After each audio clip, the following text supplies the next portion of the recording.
I'm sorry, I had some audio issues. But we're back now. What's going on? Welcome back to TD Saints Talk, home of the real New Orleans Saints fans. Listen, we're gonna go live because we need to talk about a few things that the Saints will be dealing with this year. And I got to be honest with you, the more I dive into the New Orleans Saints, the more I honestly get a little concerned. Starting out with the wide receiving group. We're going to be talking about that situation that's not looking very pretty, but I'm going to offer a few scenarios or opportunities where some trades could be made that could really help out the unit. All right. We're also going to talk about a few congratulations. We'll get to those in just a moment. And then Marcus Davenport. We got to discuss that situation because a lot is riding on one kid, and I'm going to tell you why he is very important because if things don't work out with him, then the Saints made a grave mistake in 2018.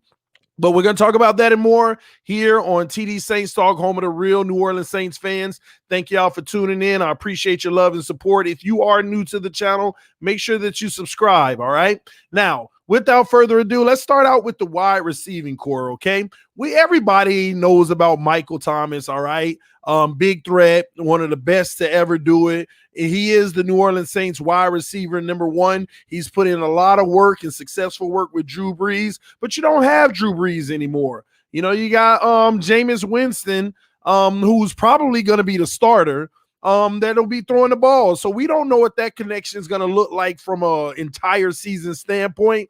Now, the issue that the Saints have at the receiving core is when Michael Thomas went down last year due to injury, no one really stepped up. I mean, you had a few flashes here and there, but no one stepped up. You know, they were expecting Emmanuel Sanders to be that guy. He was supposed to, but it just didn't end up that way. And the Saints end up releasing him, which now he's in Buffalo. And they needed to free up the cap space. So they also had some cap issues they needed some relief from. And Emmanuel Sanders was the guy that they released. Now, right now, as it stands, who's going to be opposite Michael Thomas? You know, you have Tre'Quan Smith. You also have Marquise Callaway. You have the rookie Kawan Baker, who you got in a later round. And the reality is, all these guys are young. They're kids. The same Michael Thomas is it. Everyone else, they're young, they're kids. And the Saints are trying to figure out who's going to be our number 2, number 3, number 4. And right now, these are the guys that you have to pick from, and that is very concerning for the New Orleans Saints. Now, don't get me wrong, Tre'Quan Smith could break out this year. You know, I've seen a few things that say he could be the breakout player of the year for the team, but he's young. You just don't know. The good thing is he is in a contract season. So these are the years that you expect to get your very best from players. But again, it's still an unknown. The Saints look like they're going into the situation blind. And also, Marquise Callaway, second season. Now, when he didn't get many reps in his rookie campaign. Now, when he did get reps, he made them count. He made them count, but it was such a small sample size. He will have the opportunity to play a much bigger role. But again, a second-year guy, you don't know what you're going to get, you know? And then you go on to the rookie, a late-round pick. This is what you have to work from. And one of the main concerns I have about the New Orleans Saints right now is the simple fact of Michael Thomas got hurt last year, and no one stepped up. If Michael Thomas gets hurt again, what do you have? What do you have? A bunch of guys who are hopeful? We're hoping that they become this. We are hoping they're turning the corner. I already don't like the situation with Michael Thomas, but in the event he was to get hurt, listen, the Saints need to go get some help. They need to go get a player who is no longer a rookie, who is somewhat off of at least about to come off of his rookie deal at a minimum. I understand the logic of wanting to get young, but you need a guy who's played at a minimum 3 years, maybe 4, and have showed some promise. You don't have that on the roster outside of Michael Thomas right now. So here are a few options that they could explore. I know one may make a few of you all be like, what? Brandon Cook, okay? It would be a reunion, but it didn't end well last time. Cook had a lot of complaints, a lot of verbal he made it known. I'll put it like that. He made it known he wasn't happy with the amount of targets that he was getting. And the reality is that shouldn't be an issue now if they were to bring him back. If they had an opportunity to trade for Brandon Cook and bring him back, that's something that the team needs to do because he's familiar with the team. And on top of it, they need to swallow their pride and know that this kid could definitely help them. All right. He's played 7 seasons in the NFL. Now, he has bounced around since being traded, but 5 of his 7 seasons have been over 1,000 yards. It doesn't get much better than that. Last year alone, he put up 81 receptions and 1,150 yards, 6 touchdowns with the Texans. And that was with the Texans, ladies and gentlemen. So, like I said, with that being said, man, this is a guy who I would actually consider bringing back in a trade, especially with Houston's situation, because he's not going to put up those numbers anymore. He's not going to have Deshaun Watson. He's going to have Tyrod Taylor or the rookie. We don't know. So that may be an interesting look because the Texans may also be maybe willing to move off of him because it looks like they might be going in a full-blown rebuild. So that would be a good option for them to bring him in, all right? Now, next up, you also got Juju Smith-Schuster, okay? The Steelers have the opposite. Now, the Texans, the Steelers have the opposite, okay? They have an abundance in wide receivers. Like, they have 4 receivers that could be number ones, all right? He's 24 years old and won't be 25 until November. And not only that, put up 97 receptions and 831 yards and 9 touchdowns. He's definitely that threat, especially underneath.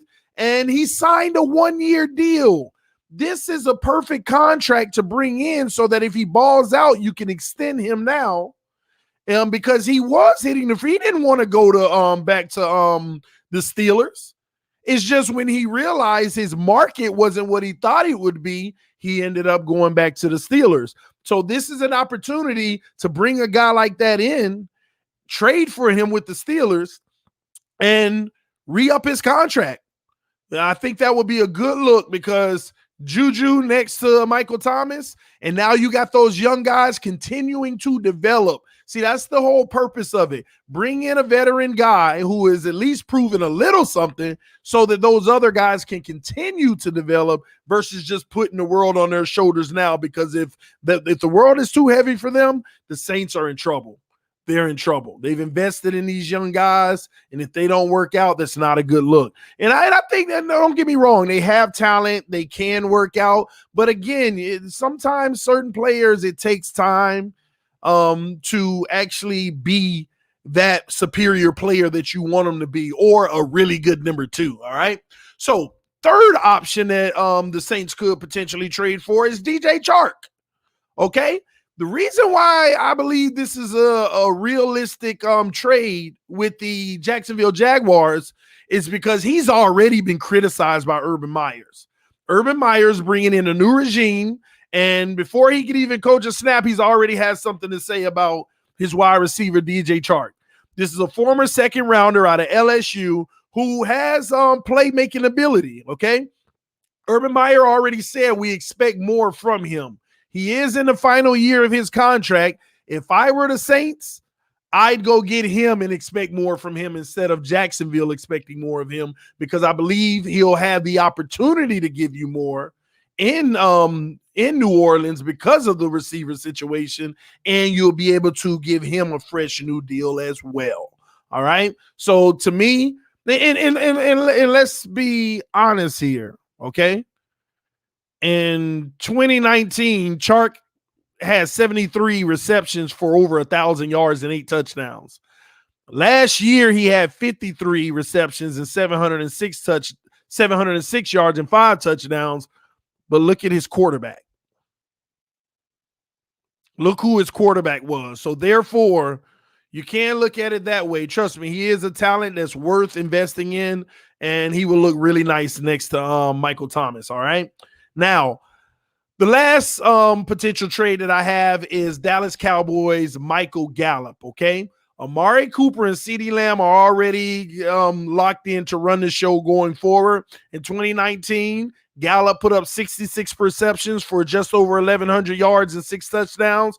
Last year, it was 59 receptions for 843 yards, but that was adding CeeDee Lamb and still put up 5 touchdowns. And that was without Dak Prescott. It was with what's his name?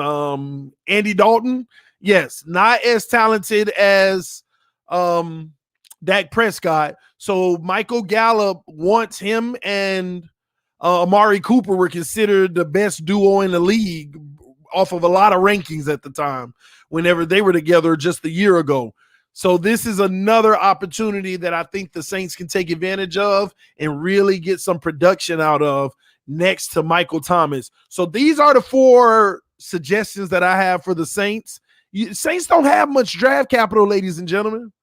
But with what they do have, I believe they can pull off at least one of these guys: Brandon Cook, Juju Smith-Schuster, DJ Chark, or Michael Gallup. And I think it's worth doing, okay?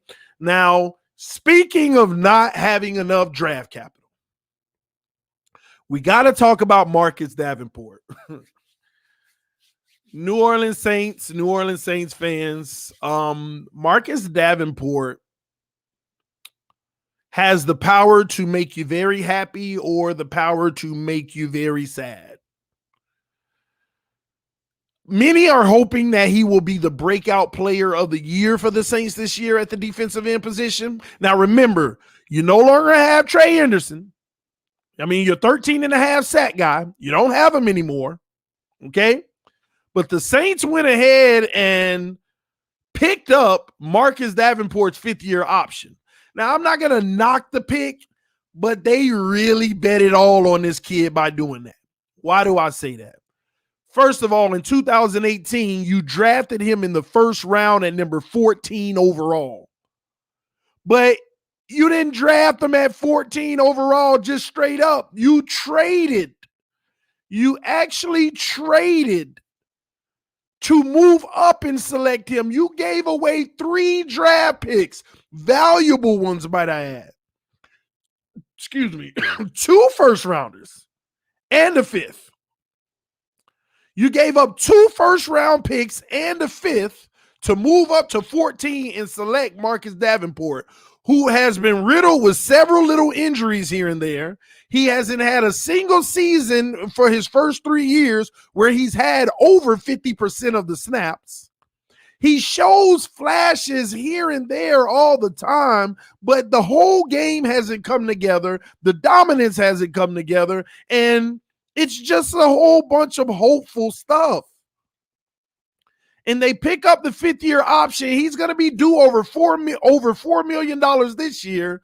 But next year, they've picked up his $9.5 million option. He will have a cap hit of $9.5 million next year.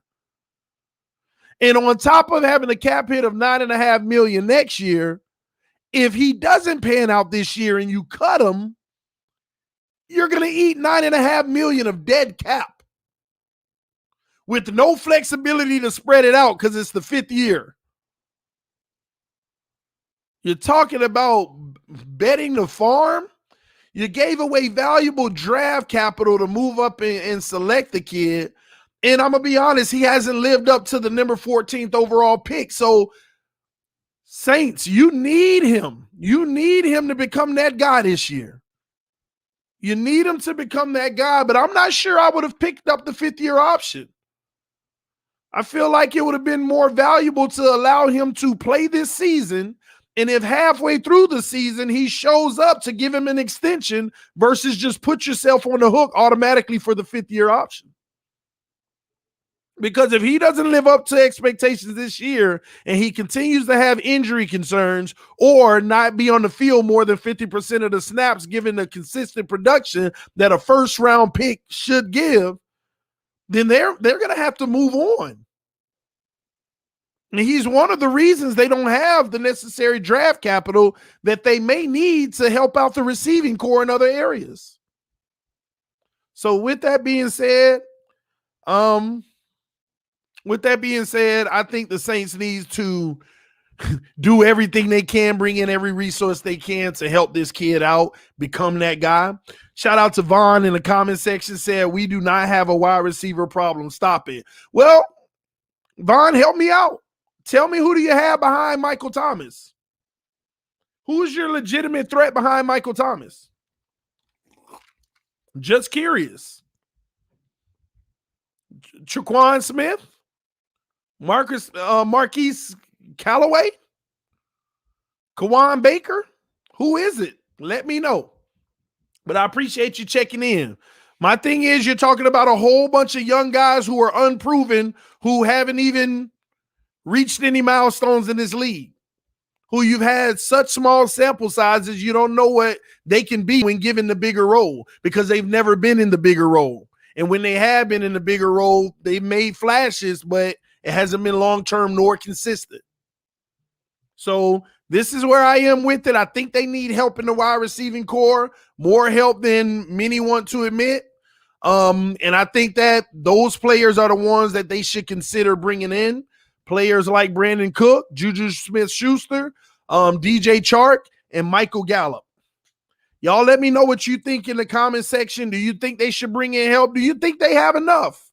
Vaughn is a Saints fan, and he feels like they have enough. Help me understand why you feel that way. I love to get more information. But before we get out of here, special shout out to Alvin Kamara, who has another job. This is funny. He has a new role as NASCAR's first ever growth and engagement advisor. All right. That's a new role. He's going to help with the growth and engagement for NASCAR. He's a huge NASCAR fan. He has his own brand, which he sponsored NASCAR drivers in the past. So big ups to Alvin Kamara. Him and Sean Payton were teasing each other while Sean Payton was in Cabo San Lucas getting married to Skyline Montgomery. So congratulations to Coach Sean Payton as well. But they had a little back and forth Twitter little thing that was pretty funny as well. So make sure y'all go check that out. But thank you for tuning in to TD Saints Talk, home of the real New Orleans Saints fans. Listen, what are you going to do about the wide receiver position? Let me know what you think, all you real Saints fans. Vaughn actually responded. He said, and they can't prove themselves, don't they? Wait, they don't get opportunities. Oh, he said, well, they can't prove themselves if they don't get opportunities. I agree with that, Vaughn. But let me elaborate on your comment in the receivers. And I think you're talking about Traquan Smith, Marquise Callaway primarily. They can't. I agree with that. You can't improve yourself if you don't get opportunities. But again, opportunities come in many forms. When I'm saying that you should bring in a Brandon Cook, a Juju Smith-Schuster, a DJ Chark, and Michael Gallup, you're bringing them in to be your number two, but get rotations with your other guys. You're bringing them in to be rotation players with Traquan Smith and Marquise Callaway. And sometimes you're going to have 3 receivers on the field, 4 receivers on the field. You know how the Saints like to do it. So they're going to have an opportunity anyway. But the problem is, if Michael Thomas goes down, you're going to really wish you had another receiver on the roster. And who's to say that one of those guys may not get hurt? So for me, these coaches know what they have in the receivers in practice. They already know what they have. But you bring in as much talent as you can so that if anyone gets hurt, you still have other guys. And you also can nurture these guys like Traquan Smith and Marquise Callaway and your new rookie, Kawan Baker. You can allow them to continue to develop. And as they grow, they get more and more reps. But you're thin. If you're going to war with Michael Thomas and these 3 guys, you're thin. You're thin at the position. One injury and there you have it. One injury and there you have it. You should definitely want more weapons right now. I mean, you brought no one in to replace Emmanuel Sanders. You need one more, in my opinion. But again, you all let me know what you think. I appreciate you tuning in. But Vaughn, thanks for the back and forth, though, because that's what this channel is about. We want to have conversation. At some point, we're going to allow you all to come on live with me. When you have a agreement, disagreement, question, I'm going to allow you to come on the screen with me and enjoy the stream. So thank y'all for coming through. I appreciate you. Y'all stay tuned. Make sure that you subscribe to TD Saints Talk. Love y'all. I'll see y'all soon. Peace.